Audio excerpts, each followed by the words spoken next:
up to the same old fight, chasing shadows in the night. Promises made, but I let them fade. Caught in the cycle, I'm feeling betrayed. Round and round, I'm losing ground.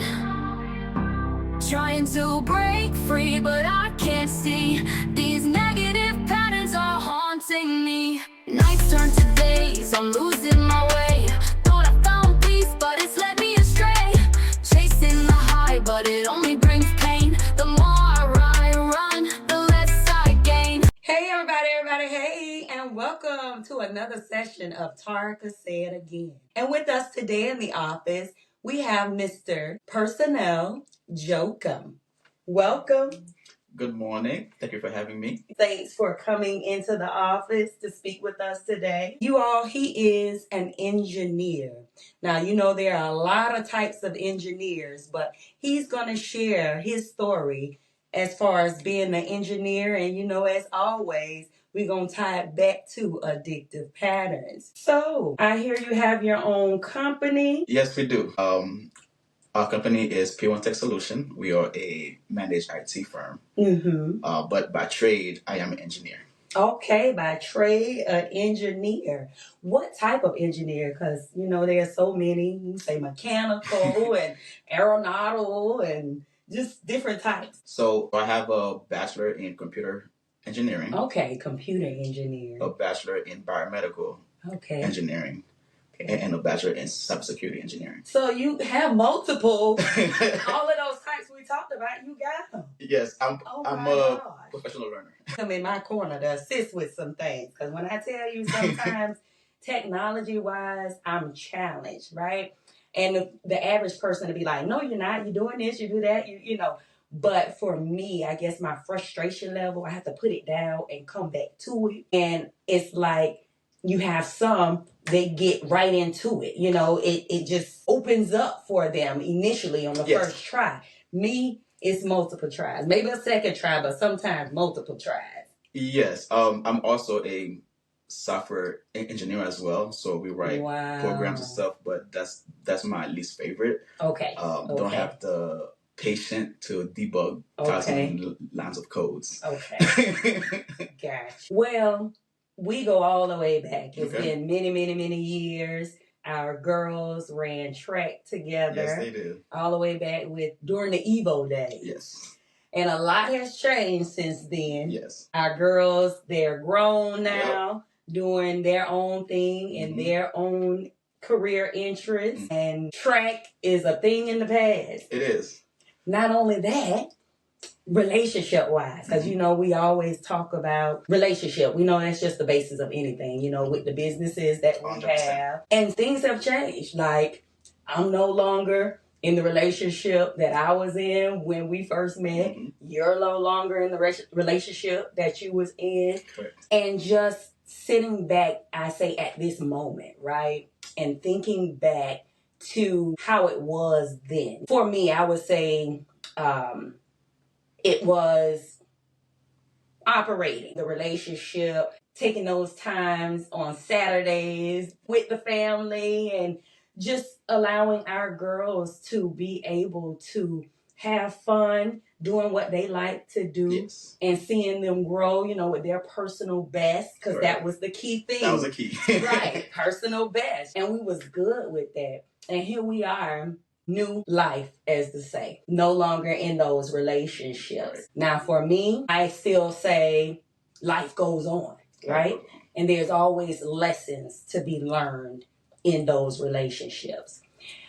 The stage that you are in now, right? When we talk about addictive patterns, and we want to keep it positive, you know what I mean? Because addictive patterns we know is positive and negative, but because you're here, your business has flourished. I'm here. Things have flourished, right? Would you say that you still keep the line of communication open? Straight to the point. Do you still keep that relationship open with your ex-wife? Yes.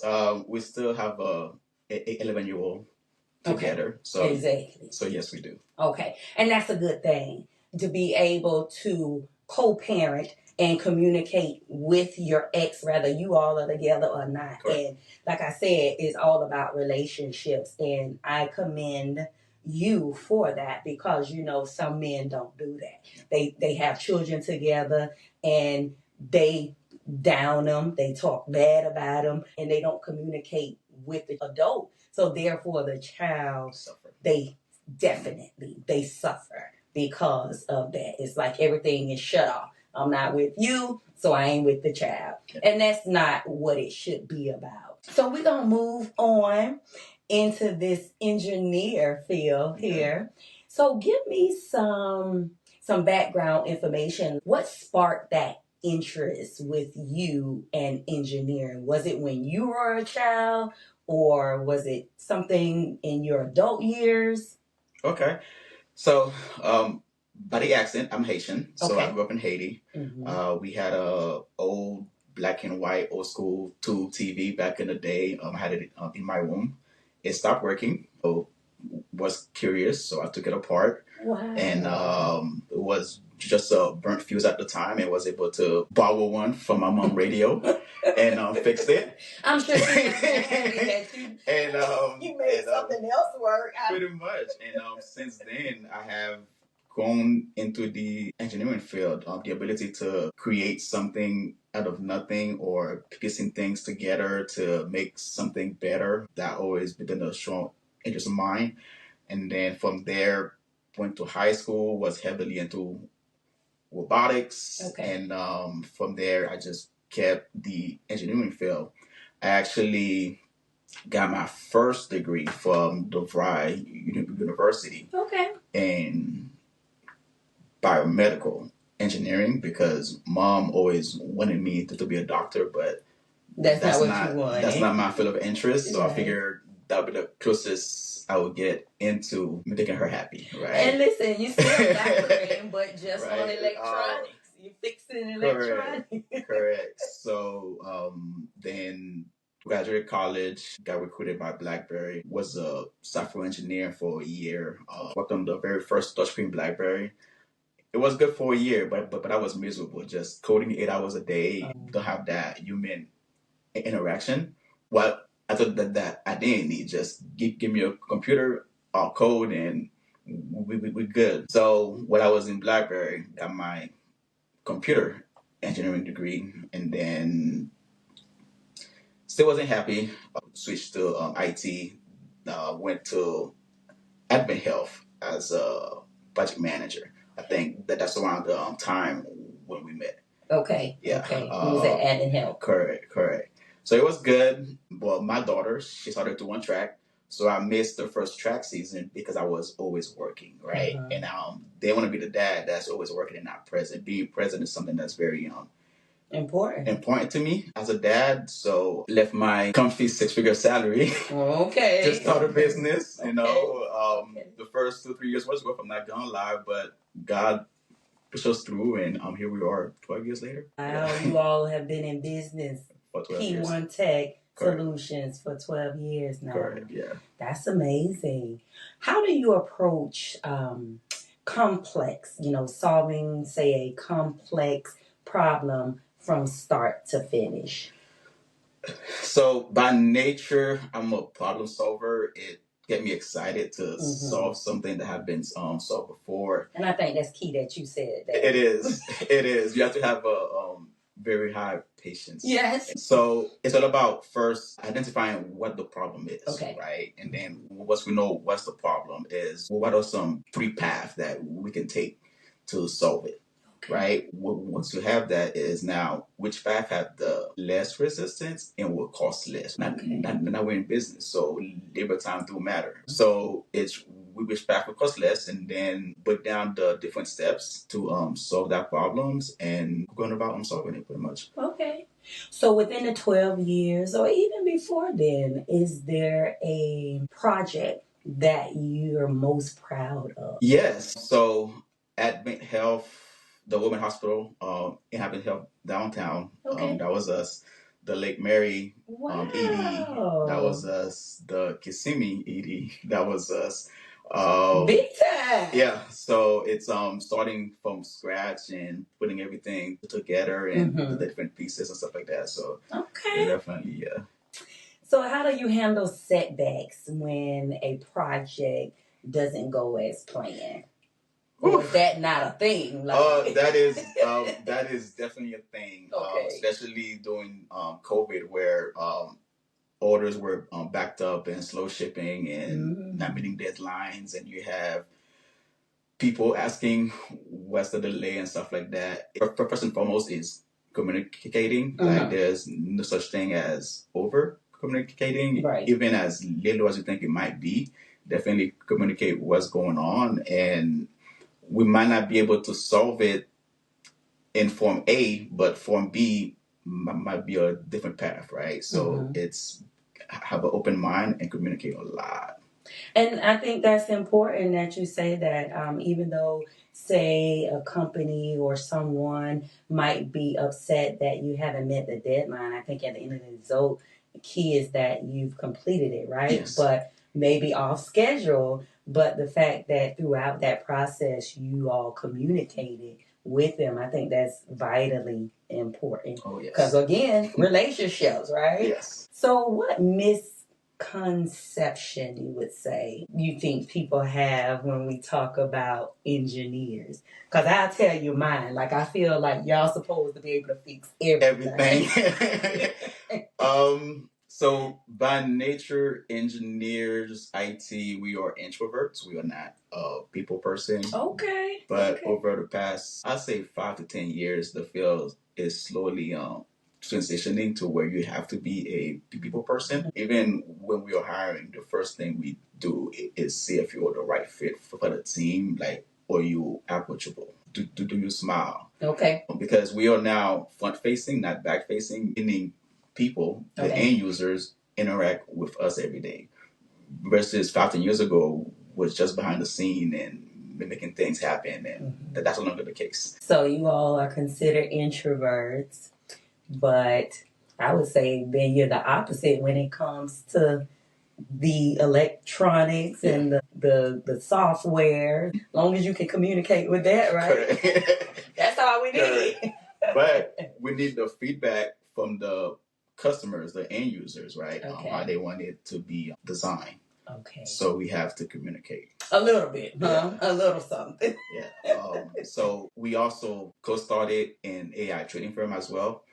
I've had it for 5 years now. Our goal was to be the Uber of trading, where everyone with a cell phone in their pocket could make extra money in the stock market. Okay. So building the product, the software, we thought we had this amazing product, right? It was super complicated to use. As we stepped back and kept having good customer feedback, it's definitely changed things. We built a platform, it was too complicated to use. For us, it was easy, right? We engineers, like, cool. Right. But for the end users, it was difficult. So we had to step back, reevaluate, and simplify it, because we initially built it for us, but the people that were using it was too complicated for them to use. So we had to step back and we built a platform from scratch.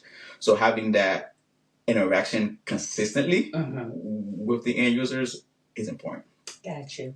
And I heard you mention about AI, and that's been part of our conversation these past couple of weeks as far as what does that look like for you in your industry, whether it's positive or negative. How have you had to embrace AI in your industry? So AI been around since back in the day. I'm hearing that too. Back in the T9 texting days. It was out before we got it. That's always been out. Machine learning always been out. It was just someone was smart enough to brand it as AI. Okay. And that name just boomed. But it is definitely here. It's been here for the past 40, 50 years, right? Wow. Right. So so it had been a while. But as far as being scared of it, there's no need to be, right? It is technology in general is supposed to make your life easier. Now, of course, they have their moment where they don't work properly as designed, right? But embrace it. Use it for your business. Use it for your day-to-day. ChatGPT, Copilot, Gemini. There are very industry-specific AI out there that will do the jobs that you need. And it's just, so AI itself is just a database of information. So it's tons and tons and tons of information. When you access something, it will go into that database and spit it back to you. The more specific you are, the more parameters that you give it, the better the end result will be, right? Okay. Like for you can tell ChatGPT, hey, I'm interviewing so and so. They are in that industry. Here's their experience. Create a script for 30 minutes. Mm-hmm. And here's the parameters, here's the questions, and it will literally spit out a 30-minute script for you, word by word, right? But you have to tell it specifically the outcome that you want. Yes, it was spit out garbage. Absolutely. But you have to give it specific parameters, right? We were able to recode our entire platform using AI. Okay. 3 years worth of code got refactored in 2 days. Wow. Right? So it's wow. So it is definitely here, but how you use it, it's a tool, right? Yeah. So how you use it, that's up to you. But and see with me, and I'm not scared. I think the patience and, the fact that I'm naturally a writer, but I actually did attend an AI training a couple of months ago, and we created my twin. And so it's just a matter of me going back, and it was on the schedule to go back to it before now, and I have not gotten back to it as far as my book and introducing my twin. Okay. And I have not done it yet. And I said, okay, these few weeks I was going to get to it, and I haven't yet, but it's definitely on the calendar to introduce the twin. You should. Now, is it destroying jobs? Yes. Yeah. But at the same time, it is creating jobs as well, right? Yeah. It is forcing us to be more advanced, right? Because someone still have to create the platform, right? Yeah. Someone still have to code it. Someone still have to engineer it, design it, architect it, maintain it. Someone have to market it. Someone have to teach it to the public, right? So yes, it might destroy the old jobs, but it's also creating jobs in the process. Yes. I like how you broke that down, because you just named quite a few other jobs. So then that means we're going to have to expand our dendrites, our thought process, our brain, and we might have to go into another field to where we still can be hired. Correct. So it forces us to push ourselves as society to do more, to do better. All right. Well, thank you very much. We're going to go ahead and sum it up. Is there anything else that you would want to share as far as your company, P1 Tech Solutions? Because you've already shared the type of jobs that you've done before. But for the community out here, is there anything that you might not have mentioned that your business can do? So we are a full IT firm. We do everything from A to Z, from websites, app developments. But our main service that we offer is managed IT. So small business outsource their IT headaches to us, and we handle it. As far as feedback for the community, I'll say start where you are today. There is no perfect time to start a business or write a new book. Just start where you are today. Use the tools that you have at your disposal today. Don't wait for tomorrow. I like it. And y'all, he also said, even though, they do major things, major jobs, he also said websites. That's small. But he did say that they are able to do that as well if need be. P1 Tech Solutions, reach out. Want to give them your website? Absolutely. Our website is www.p1tex.com, and our phone number is 407-801-1681. All righty. Thanks for coming. Thank you for having me. Thank you all for tuning in, and don't forget to like, share, and subscribe on iHeartRadio, YouTube, and Spotify. Have a good one.